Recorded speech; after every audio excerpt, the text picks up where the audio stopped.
వాటిని పోలీసులు ఫలానా కేసులో ఉన్న వాళ్ళు ఎవరెవరైతే కేసులు పెడతారో వాళ్ళ యొక్క అమౌంట్ బట్టి అందులో ఉంటే వాటిని మళ్ళీ రిటర్న్ రీఫండ్ చేయడానికి వస్తుంది. అది ఉద్దేశం. అంతేగాని మీరు కేసులు పెడితే మాకేం రావట్లేదు ఇది కాదు దాని ఉద్దేశం. మీరు పెట్టడం వల్ల మనం కేసులు పెట్టడం వల్ల దానివల్ల ఇంకొకరికి అన్యాయం జరగకుంటుంది. అర్థమైంది కదా. ఏదైనా మీకు ఆన్లైన్లో మెసేజ్ వచ్చినా ఫోన్కి ఏదైనా మెసేజ్ వచ్చినా ఇమీడియట్గా మీరు మాకు చెప్పాలి. తెలవని నెంబర్ నుంచి కాల్స్ వచ్చి మీకు ఏదైనా బ్యాంకు నుంచి ఫోన్ చేస్తున్నారు అంటే కూడా మీరేం రెస్పాండ్ కావద్దండి. ఏ బ్యాంకు కూడా బ్యాంక్ వాళ్ళు క్లియర్గా చెప్తారు, మనకు ఫోన్లోనే చెప్తుంది, ఫోన్లలోనే చెప్తున్నారు. బ్యాంక్ వాళ్ళు ఎప్పుడు కూడా మీకు బ్యాంక్ టైం అయిపోయినాక కానీ బ్యాంకులో ఉన్నప్పుడు కానీ మీకు ఆన్లైన్ పేమెంట్ ఇవ్వని చెప్పరు. ఒకవేళ లోన్ ఉంటే మీరు బ్యాంక్ వెళ్ళి కట్టుకోవచ్చు. ఇవాళ కాకపోతే వారం రోజులు లోన్ ల్యాప్స్ ఏం కాదు, మనం తీసుకుంటే ఇస్తే కట్టుకుంటారు.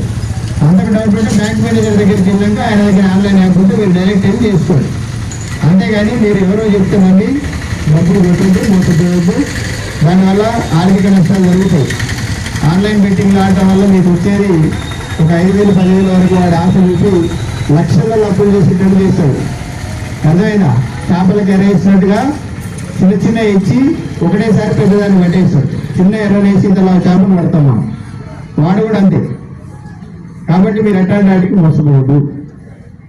మూడవది, మన ఏరియాలో గాంజాయి తాగేటోళ్ళు కానీ మళ్ళొకసారి చెప్తున్నాం, ఎవరైనా ఉంటే గాంజాయి అమ్మేటోళ్ళు కానీ గాంజాయికి సంబంధించినటువంటి సమాచారం తెలిసిన వాళ్ళు కానీ మీరు ఎవరైనా మా దగ్గరకు వచ్చి సరెండర్ అయితే మంచిది, ఇంకొకసారి దాకుండా కౌన్సిలింగ్ ఇచ్చి పంపుతారు. అది ఎడిక్షన్. అది దానివల్ల నష్టం ఏందో తెలియదు మీకు. దానివల్ల నష్టం ఏంటంటే సైకోట్రోపిక్ డ్రగ్ అంటుంది. గాంజాయిని సైకోట్రోపిక్ డ్రగ్ అంటారు. సైకోట్రోపిక్ అంటే మనిషి యొక్క మానసిక స్థితి, శారీరక స్థితి కాదు, ఫిజియాలజికల్ క్యారెక్టర్ కాదు. Psychotropic means nervous system, central nervous system ఒక మైండ్ మీద పనిచేస్తుంది. దానివల్ల ఏమైందంటే రోజు వాడికి ఆ టైం కాగానే తాగకపోతే ఒక రకమైనటువంటి ఒక పిచ్చి, దానివల్ల ఏం శక్తి రాదు, బలం రాదు, ఏది రాదు. ఏమవుతుందంటే సెంట్రల్ నర్వస్ సిస్టమ్ రోజు దాన్ని ఒక డియాక్టివేట్ అయిపోతూ ఉంటుంది. అది ఒక యాక్టివేటర్ లాగా పనిచేస్తుంటుంది. దానికి మీరు ఎడిక్ట్ అయితే ఒకరోజు 2 రోజులు బాగానే ఉంటుంది, సంవత్సరాల తరబడి అట్లయిపోతే మీ యొక్క నర్వస్ సిస్టమ్ మొత్తం కూడా మిగతా టైం అంతా కూడా వాడికి మత్తులో లేకపోతే, వాడు తాగకపోతే వాడి యొక్క నర్వస్ సిస్టమ్ పనిచేయక పిచ్చెక్కి జనాలను కొట్టడం, తిట్టడం, లేదా దొంగతనాలు చేయడం జరుగుతుంది. లాస్ట్కి వాడి గతి ఏమవుతుందంటే ఇంట్లో వాళ్ళు కూడా అవసరమైతే వాడికి ఇట్లా మందించి సంపదాం అన్నట్టు స్థితికి వస్తారు. అంతగానో నష్టపోతారు. పర్సనల్ లైఫ్ అంతా వేస్ట్ అయిపోతుంది. దానివల్ల ఎటువంటి లాభం లేదు. ఏదైనా లాభం ఉంటే గవర్నమెంట్ వేస్తుండే. దాన్ని మనం ఏం చేస్తున్నాం, ఇప్పుడు డైరెక్ట్గా గాంజాయినే తాగుతున్నాం. ఒకప్పుడు నాటుసారా తాగేది. అట్లా నాటుసారా డైరెక్ట్ తీసి ఫిల్టరేషన్ కాకుండా తాగితే సేమ్ ఇది కూడా అంతే. పదార్థాలను మనము ఎట్టి పరిస్థితులు కూడా అలవాటు చేసుకోవద్దు. ఒకవేళ అలవాటు ఉంటే బలవంతంగా మానేయచ్చు. అందుకని కంట్రోల్ చేసుకోవాలి. యోగానో లేకపోతే ఏదైనా కౌన్సిలింగ్ వెళ్ళి అలవాటు చేసుకోదాకా బయటకు వచ్చేది లేదు. ఒకవేళ ఇప్పుడు కొత్త చట్టాల ప్రకారం గాంజాయి కానీ ఇల్లీగల్ ఏదైనా మన సంపాదనలు ఇట్లే బెట్టింగ్స్ కానీ ఇట్లాంటివి చేస్తే మన ఆస్తులు మొత్తం కూడా మనం చేసి ఎంత వచ్చినా పర్లేదు కష్టపడి బతుకుతూ నేర్చుకోండి. అందరికీ దేవుడు భగవంతుడు మనకు కాళ్ళు చేతులు ఇచ్చి నేనోడు అడక తింటున్నాడు. అడక తినే కూడా రోజు సాయంత్రం 500 సంపాదించి ఇంటికి తీసుకుపోయి వాని ఇంటికాడ వాని మీద ఆధారపడ్డ వాళ్ళకి మంచిగా తిండి పెడుతున్నాడు, అన్ని చూసుకుంటున్నాడు. మనకు దేవుడు అన్ని ఇచ్చిండు, చేతులు ఇచ్చిండు, కాళ్ళు ఇచ్చిండు. అవి 2 చాలు పనిచేయడానికి, మిగతా ఏది అవసరం లేదు, పని చేసుకుంటు. కానీ ఇప్పుడున్న చట్టాల ప్రకారంగా ఒకప్పుడు ఒక 5-6 సంవత్సరాలు పడుతుండేది. ఇప్పుడు ఫాస్ట్ ట్రాక్ కోర్టులు వచ్చినాయి. 1 సంవత్సరంలోనే జైలు శిక్షలు పడుతున్నాయి. మీరు పేపర్లలో చూసుంటారు. పోక్సో యాక్ట్లలో 20 సంవత్సరాలు 25 సంవత్సరాలు జైలు శిక్ష. వాడికి 20 ఏళ్ళకి జైలు శిక్ష పడితే 25 ఏళ్ళు అంటే 45 ఏళ్ళు అవుతాయి. వాడి ఇంటికి వచ్చేసరికినే తల్లిదండ్రులు మర్చిపోతారు. ఒకవేళ పెళ్ళం గిట్టుంటే వారు ఇంకో పెళ్లి చేసుకొని పోతుంది. అంటే చూసారు మీరు మర్డర్ కేసులలో కూడా ఇప్పుడు ఏమంటే ఇమీడియట్ గా 1 year 2 years 3 years లోపు జైలు శిక్షలు పడుతున్నాయి. అట్లాంటి చట్టాన్ని మన చేతిలోకి తీసుకునే పని ఏది కూడా మనం చేయొద్దు. చట్టంలో మీకు న్యాయం జరగకపోతే పోలీసు వాళ్ళు న్యాయం చేయకపోతే కోర్టులు ఉన్నాయి. పోలీస్ స్టేషన్కి వచ్చినప్పుడు పోలీసు వాళ్ళు న్యాయం చేయట్లేరు, కోర్టుకి వెళ్ళండి, ప్రాబ్లమే లేదు. కోర్టులో ప్రైవేట్ కంప్లైంట్ వేసుకోవచ్చు, కోర్టులో ట్రయల్ జరుగుతుంది, అడ్వకేట్ పిలుస్తాడు, అన్ని జరుగుతాయి. మీకు చట్టం మీద పోలీసుల మీద నమ్మకం లేనప్పుడే మా వాళ్ళు ఇప్పుడు అందరూ అట్లాంటి వాళ్ళు లేరు, ఒకప్పట్లెక్క లేరు పోలీసు. అర్థమైనా? మీరు ఇమీడియట్గా ఎప్పుడు వచ్చినా కేసులు పెట్టడానికి ఇప్పుడున్న మన సిఐ గారు అయితే పక్కా కేసులు పెడతాం, దాంట్లో అనుమానమే లేదు. న్యాయ విషయంలో కోర్టు నుంచి మీకు ఏదైతే జరగాలో దాన్ని అయితే చేపిస్తాం. మీరు పెద్ద మనుషులు ఎక్స్పెక్ట్ చేసినట్టుగా వాళ్ళ దగ్గర నుంచి పైసలు ఇప్పి వీళ్ళ దగ్గర నుంచి పైసలు ఇప్పి అయితే చేయం, కానీ కోర్టు నుంచి మీకు ఏం రాయాలో బెనిఫిట్స్ అన్ని వచ్చేటట్టు చేస్తాం. ఒకవేళ బతుకుంటే ఒక 60 ఏళ్ళ వరకు ఎంత సంపాదిస్తామో, ఒక 20 ఏళ్ళు చచ్చిపోయాడు, మిగతా 40 ఏళ్ళలో వాడు ఎంత సంపాదిస్తాడు, వాడి మీద ఎంతమంది ఆధారపడి బతుకుతున్నారు, వాళ్ళకి ఎంత పోషణ కావాలనేది లెక్కేసిస్తారు.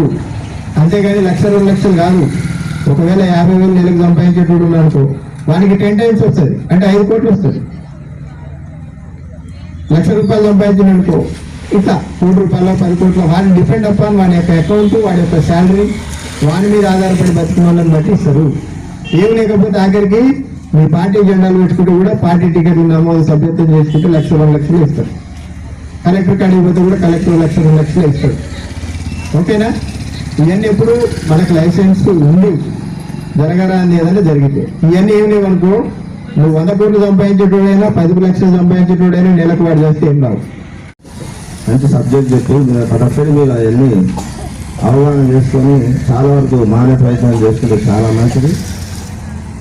అదేవిధంగా ఇక్కడ ఏరియాలో సార్ మేము రాజకీయంగా యూత్ ఎంటైనా కానీ కూడా చాలా వరకు యూత్ని పక్కదారి పడకుండా వేరే సైబర్ నేరాలకు కానీ వ్యసనాలకు పడకుండా కూడా చాలా ప్రయత్నాలు చేస్తున్నాం సార్.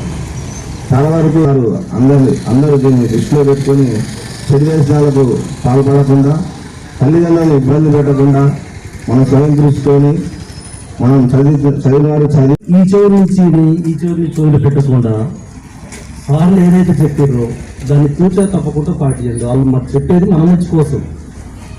మాదంటే అయిపోయింది, పెద్దోళ్ళు మీ యువత కోసం చెప్తారు. మేము పోయి ఏదో మా పెద్దోళ్ళు వస్తారు తీసుకొని వస్తారు అన్నట్టు లేదు. ఖచ్చితంగా మనం ఏదైనా తప్పు చేస్తే కేసులు చేస్తారు, చెప్పేవారు చెప్తారు, 1 2 సార్లు 3 సార్లు చెప్తారు. తర్వాత ఇంతకుముందు బర్లపేట అంటే చాలా వరకు పేరు వెళ్ళింది, కానీ చాలా మంది మారిర్రు. టౌన్ సీఏ గారికి, ఎస్ఐ గారికి, ఇక్కడికి వచ్చిన మాజీ కౌన్సిలర్ దేవేంద్ర గారు, కానీ ముఖ్యంగా ఇక్కడ బర్లపేట అనేది ఒకప్పుడు ఇవాళ ఎస్ఐ గారు చెప్పినందుకు 2001లో ఇక్కడ ఒక మీటింగ్ పెట్టాలన్నా, ఏదైనా కార్యక్రమం జరగాలన్నా ఎటువంటిది కూడా జరగలేదు.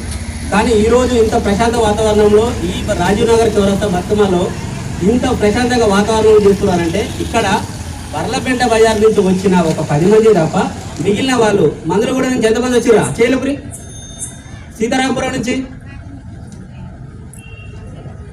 అంటే ఇక్కడ బర్లపేట అనేది ఆల్మోస్ట్ ఇక్కడ రెక్కాడుతో డొక్కాడుతుంది సార్. అంటే తమరికి చెప్పేది సార్ సీఏ గారు, ఇక్కడ మొదలయ్య సార్ కానీ, ఇక్కడ శివశంకర్ సార్ కానీ, ఆంజనేయ సార్ కానీ, రాజశేఖర్ కానీ, తర్వాత తమరు సార్, ఇక్కడ వ్యవస్థ మొత్తం వచ్చినా కానీ బర్లపేట వైపు చట్టాలు మొత్తం కూడా సెక్షన్లు కానీ ఇక్కడ ఉన్న యూత్ పిల్లలందరూ కూడా ఎవరు కూడా నేరాలు చేస్తలేదు ఫస్ట్.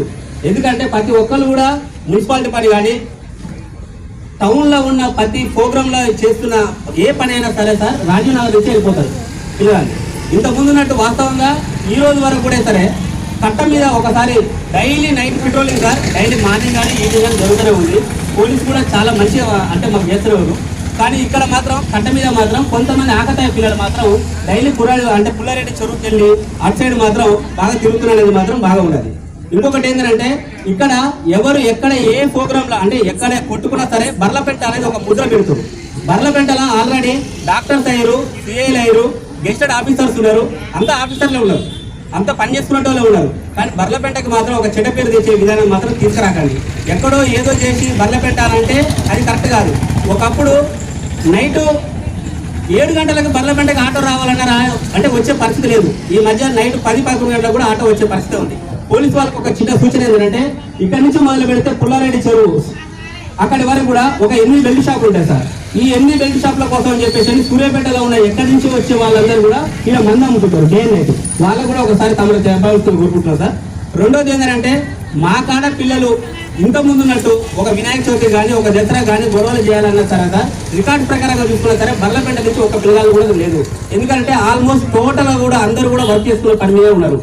ఇక్కడ ఎక్కడెక్కడి నుంచో చేసేసి ఇక్కడ మాత్రం పెట్టడం అనేది రాజునగర్ పేరు అనేది బర్లపేట పేరు అనేది మాత్రం చెడగొట్టకండి. ఇక్కడ ఆల్మోస్ట్ ఇంత ముందు ఉన్నదంతా ఇప్పుడు ఉన్నదంతా టోటల్ మారిపోయింది. చట్టాలపై అవగాహన చేయాలంటే ఎస్ఐ గారు చాలా అద్భుతంగా చెప్పిండు. ఈ అవగాహన కోసం అని చెప్పేసి ఈ చెవుల నుంచి వదిలేయాలంటే ఇక్కడ కొంతమంది ఉన్నారు, ఒక 2-3 వల్ల వ్యవస్థ నడిచేటట్టు చేసుకోకూడదు టోటల్గా. ఎందుకంటే ఇక్కడ ఉన్న పిల్లగాళ్ళు ఎవరు ఎట్లా ఉంటారు, బైక్లు ఎట్లా తోలుతారు, ముగ్గురు ఎట్లా వస్తారు, ఇద్దరు ఎట్లా వస్తారు, అరే ఒకరిని కొడితే ఒక 10 మంది రాండ్రా అని చెప్పేసి ఆయన ఫోన్ చేయగానే వచ్చి కొట్టడం. దాని మీద ఈరోజు ఎంతమంది కోట్ల చుట్టూ తిరుగుతారు, ఎంతమంది భార్య పిల్లలను వదిలేసి కోట్ల చుట్టూ తిరుగుతారు అనేది చాలా మంది తెలుసు. ఇక్కడ ఇప్పుడు ఉన్న యువతి మాత్రం ఒకటే చిన్న రిక్వెస్ట్ చెప్తున్నా, పోలీస్ వ్యవస్థ ఇంతకుముందున్న చట్టాలకి ఇప్పుడున్న చట్టాలకి, ఇంతకుముందే మన దగ్గర ఉన్న అంటే ఉన్నాడు కదా ఎంఎస్ స్కూల్కి వెళ్ళి, వాడు ఒక చిన్న మిస్టేక్ చేసినందుకు ఈరోజు వాడి లైఫ్ వాడే పెట్టుకుంటే డెత్కి. నిన్న ఫయాజ్ అనేటోడు